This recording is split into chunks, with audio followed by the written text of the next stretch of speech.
निषाद राज केवट की नाव में बैठ करके गंगा पार करते हैं और आगे चल करके केवट के नेतृत्व में भगवान की यात्रा चित्रकूट तक होती है। मार्ग में त्रिवेणी तट पर भरद्वाज जी से मिलना होता है। भरद्वाज जी से मिलने के बाद जमुना जी पार करके भगवान श्री राम जो ही चित्रकूट के लिए प्रस्थान करते हैं तो मार्ग में एक बहुत सुंदर आश्रम दिखाई देता है, जहाँ पर सारे के सारे पशु अपने आपसी बैर को भूल करके भगवान श्री राम जहाँ जहाँ गए वहाँ वहाँ वही दृश्य हो गया। सारे पशु आपसी बैर को भूल करके विहार कर रहे हैं, चल रहे हैं, पक्षी बोल रहे हैं और सारे के सारे वृक्ष जो हैं वो फलों से लदे हुए हैं, भौरे गुंजार रहे हैं, तालाबों में कमल खिले हुए हैं। सारी प्रकृति मानो आनंदित हो रही है भगवान के दर्शन करके। उसी स्थान पर भगवान श्री राम ने जब एक सुंदर आश्रम देखा, उस आश्रम में जब प्रवेश किया भगवान ने, तो महर्षि वाल्मीकि जी महाराज का वो आश्रम था, उस आश्रम में वे प्रवेश करते हैं। वाल्मीकि जी महाराज को जब पता चलता है कि प्रभु श्री राम आए हुए हैं तो वे अपना आसन छोड़ करके बाहर भगवान को लेने के लिए आते हैं और भगवान श्री राम ने साष्टांग प्रणाम मुनिदेव के चरणों में किया, महर्षि वाल्मीकि के। उसके पश्चात स्तुति करके भगवान श्री राम ने उनकी बड़ी प्रशंसा की और ये कहा कि प्रभु आप तो त्रिकालज्ञ हैं, आप जैसे संतों के हमें दर्शन मिले हमारा सौभाग्य है। लेकिन जब उनको ये पता चला कि भगवान श्री राम को वनवास दे दिया गया, राज्य मिलने वाला था, उसके स्थान पर वनवास दे दिया गया 14 वर्ष का, तो भगवान श्री राम से वाल्मीकि जी महाराज ने बड़ा क्षोभ प्रकट करते हुए, मन में गिलानी प्रकट करते हुए कहा कि आपके साथ बड़ा अन्याय हुआ, आपको राज्य मिलने वाला था, राज्य के स्थान पर वन मिल गया। तो जो मैं आपको वर्तमान में कह रहा था, जो प्रारंभ में मैंने आपसे कहा कि वर्तमान में जो घटना हो रही है उसमें जब तक हमें भगवान की कृपा ना दिखाई दे, उसमें मंगल ना दिखाई दे, और ये निश्चित समझ लीजिए कि जीवन की कोई घटना चाहे बहुत कटु लगे, चाहे बहुत आनंददायी लगे, कभी हमें रुचि लगे, कभी उसमें अरुचि हो जाए, लेकिन ये निश्चित बात है उसके पीछे कोई ना कोई ईश्वरीय विधान अवश्य होता है। और प्रत्येक घटना में ईश्वरीय विधान को देख लेना यही भक्ति है, यही ज्ञान है, यही कर्म में प्रवृत्त होने का एक अद्वितीय साधन है। भगवान श्री राम से जब वाल्मीकि जी ने कहा आपके साथ बड़ा अन्याय हुआ, तो भगवान श्री राम ने हाथ जोड़ करके कहा नहीं नहीं प्रभु, कोई अन्याय नहीं हुआ। क्यों, कैसे नहीं अन्याय हुआ? बोले सबसे अच्छा तो ये हो गया कि मेरे वन आने में जितने कार्य रुके हुए थे वो पूरे हो गए। बोले क्या पूरे हो गए? बोले तात वचन, हमारे पिताजी की बात पूरी हो गई। जो उन्होंने माता कैकेयी को वचन दिए थे कि जब आपको आवश्यकता हो तो आप हमसे 2 वरदान मांग लीजिएगा, उन्होंने दोनों वरदान मांगे और हमारे पिताजी के वचन की रक्षा हो गई। तात वचन, पूरी मातु हित और माता जी के हित की रक्षा हो गई। हमारी माँ कैकेयी जी ने जो वचन मांगे थे उनको वचन मिल गए, उनका हित पूरा हो गया। तात वचन पुनि मातु हित। अब देखिए भगवान श्री राम किस प्रकार से जो विपरीत स्थिति है, जो प्रतिकूल घटना है, जो दुख का विषय है, सारे संसार के भक्त भगवान श्री राम का चरित्र जब पढ़ते हैं, चाहे रामचरितमानस में पढ़ें, चाहे वाल्मीकि रामायण में पढ़ें, चाहे किसी अन्य ग्रंथ में पढ़ें, तो उनको वनवास काल की जो घटना है वो रामचरितमानस की प्रमुख घटनाओं में है कि भगवान राम को वन दे दिया गया। छोटे से छोटा बच्चा इतना अवश्य जानता है कि भगवान राम को राज्य के स्थान पर जिस दिन राज्य देने की बात की थी, दूसरे दिन उनको वनवास दे दिया गया। और वनवास को बड़ा विक्षेप का कारण भी माना जाता है, दुख का कारण माना जाता है। लेकिन भगवान श्री राम ने क्या व्याख्या की? भगवान श्री राम यदि वर्तमान को दुख का कारण मान लेते तो फिर भक्त लोग उनसे क्या ले पाते? क्योंकि वर्तमान में दुख का कारण दुख है, ये तो हम और आप सब दुखी होते ही रहते हैं। तो भगवान श्री राम में और हम में फिर क्या अंतर है? भगवान श्री राम ने ये कहा, तात बचन, पिताजी की बात पूरी हो गई। पूरी मातु हित, माता जी का भी हित हो गया। और भाई भरत असुराव, सारी जो जनता है, जो अयोध्या के वासी हैं, उनको मेरा छोटा भाई जो भरत है, वो भरत जैसा राजा मिल गया, ऐसा धर्मनिष्ठ राजा मिल गया जो मेरी तुलना में भी कहीं श्रेष्ठ राज्य चलाएगा। तो तात बचन अपनी मातु हित, भाई भरत असुराव। बोले भाई प्रभु, मैं आपकी बात समझ गया कि पिताजी के वचन की रक्षा हो गई, माता जी का हित हो गया और प्रजा को भी भरत जैसा राजा मिल गया। लेकिन ये बताइए, आपको तो कुछ नहीं मिला ना। बस भगवान श्री राम ने जो कितने उच्च कोटि की बात कही, यही है वर्तमान में आनंद लेने की वृत्ति। उन्होंने कहा, तात बचन अपनी मातु हित, भाई भरत असुराव, और मोको दर्श तुम्हार प्रभु। हमें आप जैसे संत का दर्शन मिल गया। और हमें जब आप जैसे संत का दर्शन मिल गया, बोले एक काय का परिणाम है? बोले सब मम पुण्य प्रभाव। ये मैंने कोई पुण्य किए होंगे, उसके फल स्वरूप जो है मुझे आपके दर्शन मिल गए। जब पिताजी ने, दशरथ जी महाराज ने ये निर्णय कर लिया था कि श्री राम को कल हम राज्याभिषेक करेंगे, युवराज पद पर आसीन कर देंगे, तो भगवान श्री राम अकेले लेटे हुए थे अपने कक्ष में, और लेटे लेटे सोचने लगे कि सूर्य वंश में जितनी परंपराएं हैं, जितने राजा हुए, सब आदरणीय हैं, सबका चरित्र बड़ा दिव्य रहा, लेकिन सूर्य वंश में एक परंपरा जो है वो अच्छी नहीं है। ये है श्री राम का चरित्र, ये है श्री राम का दर्शन, और ये है श्री राम की सोच, जो किसी भी परिवार में, किसी भी व्यवसाय में, किसी भी समाज में, किसी भी देश में और किसी भी व्यक्ति में यदि ये सोच आ जाए तो ये ध्यान रखिएगा, राम राज्य आप संसार में बना पाएं या ना बना पाएं, लेकिन आपके जीवन में और हमारे जीवन में राम राज्य बन जाएगा।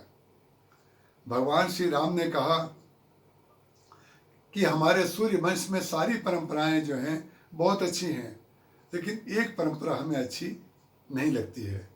क्या अच्छी नहीं लगती है? जिसमें हमें मिलने वाला है वो परंपरा अच्छी नहीं लगती है। जिसमें हमें छूटने वाला हो हमारे पास से कुछ, वो परंपरा अच्छी ना लगे, ये तो सारे संसार के लोग कह देंगे। बड़ा दुख व्यक्त करते, आपके साथ बड़ा अन्याय हुआ, आपके साथ बड़ा अन्याय हुआ। ज्योतिषी लोग भी जो है पंचांग देखते रहते हैं। हमारे यहाँ स्वर्गाश्रम में भी हमने देखा है कि कई फुटपाथ पर भी जो है बैठे हुए ज्योतिषी रहते हैं और आपका हाथ देख करके कुछ बता देते हैं आपको। लेकिन विचित्र बात है, हमने आज तक जितने ज्योतिषी देखे, कम से कम 4 से 5 तो हम देख चुके। वो लोग दुनिया में आपको कोई बात बताएं ना बताएं, लेकिन आपको एक बात आपका हाथ देख करके, कुंडली देख करके अवश्य बताएंगे। क्या बताएंगे? बोले आप तो सब लोगों के साथ बहुत अच्छा करते हैं, लेकिन लोग आपके साथ अच्छा नहीं करते। परिणाम क्या हो जाता है? ये ज्योतिष में कहीं नहीं लिखा हुआ है। वो ये जानता है कि जो व्यक्ति हमें हाथ दिखा रहा है वो निश्चित रूप से दूसरे से कोई ना कोई तरीके से कष्ट पाया होगा, परेशान होगा। तो हर व्यक्ति को ये बात सुनकर के बहुत अच्छा लगता है कि हम तो बहुत अच्छे हैं और हम तो बहुत अच्छा लोगों के साथ व्यवहार करते हैं, लेकिन हमारे व्यवहार के उत्तर में जो दूसरे लोग हैं वो उतना अच्छा व्यवहार हमसे नहीं करते हैं। तो भगवान श्री राम ने क्या कहा? बोले सूर्य कुल में सब बातें तो बहुत अच्छी हैं, और कौन सी बात बुरी है, कौन सी बात अनुचित है? बोले विमल वंश ये अनुचित एकू, बंधु बिहाई बड़े अभिषेकू। बोले छोटे भाई को छोड़ करके बड़े भाई को राज्य दिया जाता है, ये सूर्य वंश की परंपरा हमें अच्छी नहीं लगती है। और हम लोगों को सारी परंपराएं अपने वंश की अच्छी लगती हैं, लेकिन बस अगर हमारे छोटे भाई को कुछ ज़्यादा दे दिया गया या बड़े भाई को ज़्यादा दे दिया गया या बहन को थोड़ा दे दिया गया तो हम लोगों को माता पिता बहुत अच्छे लगते हैं, लेकिन माता जी ने अगर बेटी को थोड़ा सा दे दिया तो भाई साहब को अच्छा नहीं लगता है। तो भाई साहब के कमरे में कुछ बातें ऐसी होनी शुरू हो जाती हैं जो नहीं होनी चाहिए। यही रामचरितमानस से सीखने की बात है। भगवान श्री राम ने कहा कि विमल वंश से अनुचित एकू, बंधु बिहाई बड़े अभिषेकू।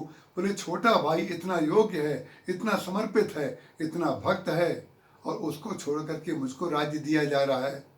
भगवान राम को ये अनुचित लगा। इसलिए लक्ष्मण जी महाराज भी जब भगवान श्री राम के साथ जाने लगे तो भगवान श्री राम ने मना किया कि नहीं, तुम मत जाओ हमारे साथ। सीता जी ने कहा, सीता जी को भी भगवान श्री राम ने दोनों को धर्म की दुहाई दी, लेकिन लक्ष्मण जी महाराज ने पैर छू करके भगवान के चरणों में गिर करके ये कहा कि प्रभु धर्म नीति उपदेशी ताही, आप कृपा करके धर्म नीति का जो उपदेश दे रहे हैं कि पिता की सेवा करना हमारा धर्म है, माँ की सेवा करना हमारा धर्म है, प्रजा की रक्षा करना हमारा धर्म है, ये बिल्कुल सत्य है। लेकिन इस धर्म का पालन करने के बाद जो जो मिलता है, क्योंकि जो जो आप धर्म का पालन करेंगे, धर्म के पालन के फल के स्वरूप, चाहे रामचरितमानस हो, चाहे श्रीमद् भागवत हो, सारे के सारे ग्रंथ जो हैं वो फलश्रुति से भरे पड़े हैं। हर कांड की फलश्रुति जो है, गोस्वामी तुलसीदास जी महाराज ने भी लिखा, बाल कांड की फलश्रुति क्या है? बाल कांड की फलश्रुति है, सिय रघुवीर विवाहु, जे सप्रेम गावई सुनई, तिनका सदा उछाऊ, मंगलायतन राम जस। और अयोध्या कांड जब पूरा हो गया तो अयोध्या कांड की फलश्रुति उन्होंने क्या बताई? बोले अयोध्या कांड की फलश्रुति बताते हुए गोस्वामी तुलसीदास जी महाराज कहते हैं, भरत चरित कर नेम तुलसी जे सादर सुनई, सिय राम पद प्रेम अवश्य होई भवरस विरति। बोले ये अयोध्या कांड का जो पाठ करेगा, रामचरितमानस जो गोस्वामी तुलसीदास जी महाराज ने लिखी है, जिसमें 7 कांड हैं, उन बच्चों को पता होना चाहिए, उसमें दूसरे कांड का नाम है अयोध्या कांड। उसकी फलश्रुति, उसको पढ़ने का परिणाम क्या मिलेगा? तो गोस्वामी तुलसीदास जी महाराज जो इस ग्रंथ के लेखक हैं, वो कहते हैं कि भरत चरित कर नेम तुलसी जे सादर सुनई, सिय राम पद प्रेम। जो भरत जी के चरित्र का पाठ सुनेंगे उनको संसार से विरक्ति हो जाएगी और भगवान के चरणों में सहज प्रेम हो जाएगा। और भगवान के चरणों में सहज प्रेम जब होगा तो संसार से विरक्ति के लिए आपको कोई प्रयास नहीं करना पड़ेगा। संसार से विरक्ति का एकमात्र उपाय है कि विरक्ति के लिए कोई साधन मत करिए, भगवान के चरणों में अनुरक्ति का उपाय करिए, भगवान का भजन करिए। भगवान के चरणों में जब रति हो जाएगी तो भरत चरित कर नेम तुलसी जे सादर सुनई, सिय राम पद प्रेम अवश्य होई भवरस विरति। ये फलश्रुति बताई। तो वही फलश्रुति लक्ष्मण जी महाराज कह रहे हैं, जितने धर्म का पालन आप कह रहे हैं उसके फल स्वरूप हमें क्या क्या मिलेगा? बोले धर्म नीति उपदेशी ताही। ये धर्म की नीति प्रभु आप उसको बताइए जिसको इस धर्म के बदले में कुछ फल चाहिए हो। तो क्या तुमको फल नहीं चाहिए? बोले मुझे फल चाहिए, लेकिन चाहिए भविष्य में नहीं, हमें वर्तमान में वो फल प्राप्त हो चुका है। बस वही वर्तमान आ गया ना। लक्ष्मण जी ने कहा, महाराज जिनको भविष्य में फल चाहिए हो वो लोग आपके बताए हुए धर्म का पालन करें, लेकिन हमें तो आपके चरणों में प्रेम और आपके सानिध्य का फल और आपकी कृपा वर्तमान में ही मिल चुकी है, भविष्य की हम कल्पना क्यों करें? और जिसको वर्तमान में भगवान की कृपा नहीं दिखाई दे रही है उसके लिए कृपा या तो भूतकाल का सत्य होगा या भविष्य का सत्य होगा। कृपा जब दिखेगी तो वर्तमान में दिखनी चाहिए और कृपा का परिणाम तो वर्तमान में ही मिलता है। इसलिए हमें कृपा वर्तमान में दिखनी चाहिए, लक्ष्मण जी महाराज ने कहा कि धर्म नीति उपदेशी ताई कीरत सुगति भूति प्रिय जाई। जिसको कीर्ति चाहिए हो, जिसको प्रशंसा चाहिए हो, जिसको ऐश्वर्य चाहिए हो, जिसको लोकेशना जिसके अंदर हो, उसको आप अपनी धर्म नीति बताइए। लेकिन हमारे मोरे सबई एक तुम स्वामी, हमारे सब कुछ आप हैं, केवल हमें आप मिल गए तो सब कुछ मिल गया। लक्ष्मण जी के सब कुछ भगवान राम हैं, और भगवान राम का सब कुछ क्या है? भगवान राम ने कहा कि तात बचन पुनि मातु हित, भाई भरत असराऊ, मोको दरस तुम्हारे प्रभु, सब मम पुण्य प्रभाऊ। हे प्रभु, हमें आपका दर्शन मिल गया, इससे बड़ा और क्या हमारा सौभाग्य हो सकता है? भगवान श्री राम संत के दर्शन को, सत्संग को इतना बड़ा महत्व देते हैं।